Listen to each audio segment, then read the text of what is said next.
الكبرى يقدم اتعلمت القناعة والذكاء. بسمع كلام بابا اتعلمت. اسمع كلام ماما وتيتا وجدو. بحب صحابي. اسكتوا بقى عشان نسمع حكايات كوم. إعداد وتقديم شاهيناز مصطفى.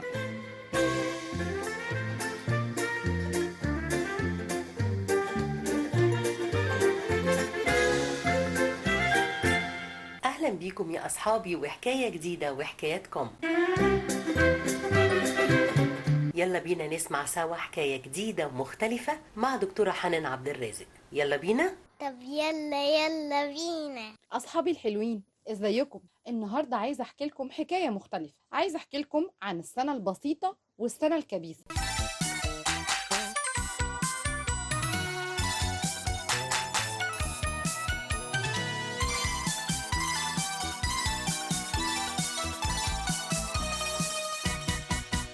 مع نهاية سنة وبداية سنة جديدة بنسمع دايما سؤال: هي السنة دي بسيطة ولا كبيسة؟ يا ترى حد يعرف ايه معنى الكلمتين دول؟ ويعني ايه سنة بتكون بسيطة وسنة بتكون كبيسة؟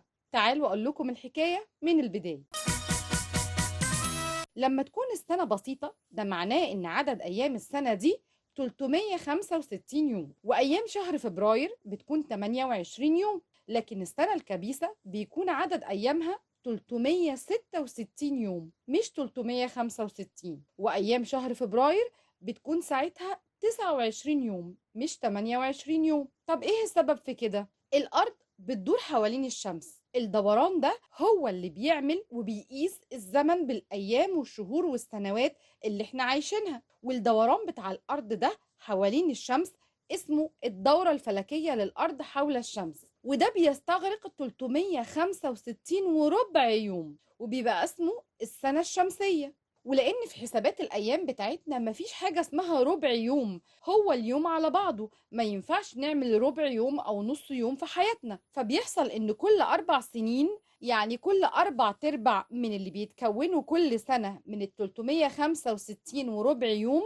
كل 4 سنين بنكون 4/4 وبيعملوا يوم صحيح. يعني معنى كده إن كل 4 سنين بيكون في يوم زيادة في السنة، بيكون زيادة عن 365 يوم اللي بنحسبهم للسنة. اليوم ده بيروح فين؟ بيبقى هو اليوم الزيادة اللي في شهر فبراير، فبيكون ساعتها شهر فبراير في السنة دي 29 يوم بدل 28 يوم.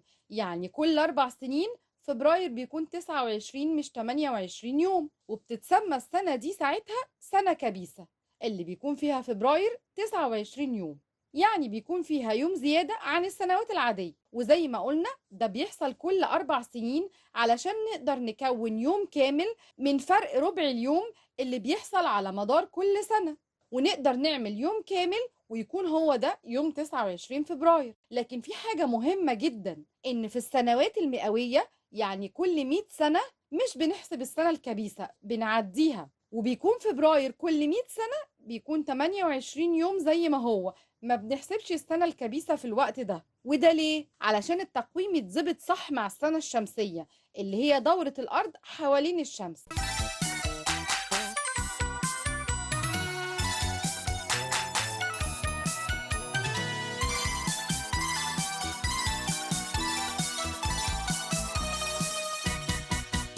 طب يا ترى أول سنة كبيسة بدأنا نحسبها إزاي؟ الحكاية دي حصلت من 45 سنة قبل الميلاد. كان في إمبراطور روماني اسمه يوليوس قيصر، هو اللي عمل التقويم يعني الأيام والشهور والسنة، عمل التقويم ده خاص بالإمبراطورية بتاعته، وقسم السنة فيه ل 12 شهر، وكانت السنة عبارة عن 365 يوم، وكان بيحسب فعلا كل 4 سنين سنة كبيسة. يعني كل 4 سنين بيكون في يوم زيادة في السنة، والسنة بدل ما تكون 365 يوم بتكون 366 يوم. وفضل التقويم ده شغال قرون، مدة طويلة يعني. لكن لاحظ علماء الفلك بعد مدة طويلة جدا من السنين حاجة غريبة جدا، إن الأيام المهمة زي الأعياد بتاعتهم ووقت الربيع ووقت بدء المواسم زي الشتاء والصيف الأيام دي بتيجي قبل ميعادها ب10 أيام، ب12 يوم، ب15 يوم، يعني مش منتظمة. ودي كانت حاجة غريبة.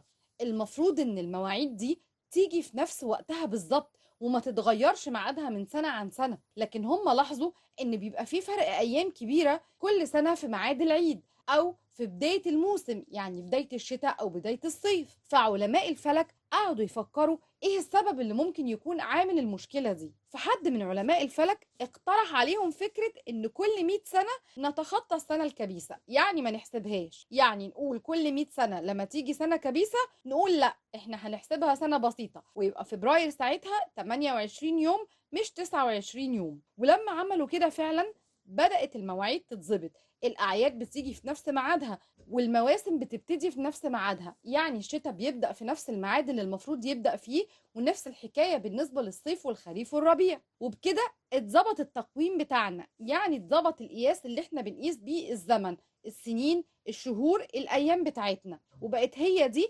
الطريقة اللي احنا بنقيس بيها السنوات بتاعتنا، وبقى هو ده النظام اللي احنا ماشيين عليه. يعني احنا دلوقتي عدد الأيام في السنة بتاعتنا 365 يوم، وعندنا 12 شهر في السنة، لكن كل 4 سنين بيبقى عندنا السنة 366 يوم، واليوم الزيادة ده بنحطه في شهر فبراير، فكل 4 سنين بيبقى عندنا فبراير 29 يوم مش 28 يوم. وفعلا كل 100 سنة بنتخطى السنة الكبيسة، يعني ما بنحسبهاش، وبنقول ساعتها ان فبراير برضو 28 يوم. وبكده المواعيد فعلا فضلت مظبوطة من ساعة ما عملها عالم الفلك في الوقت ده لحد دلوقتي.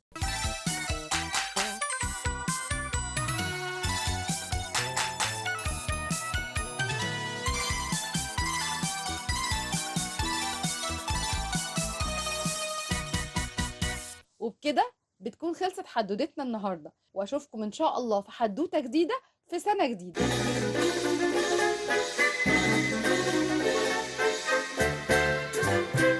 شكرا لكم يا أصحابي، واستنونا بكرة في نفس الميعاد وحكاية جديدة. ولكم تحيات لميس سعيد هندسة إذاعية، وتحياتي حكايات كوم. إعداد وتقديم شاهيناز مصطفى.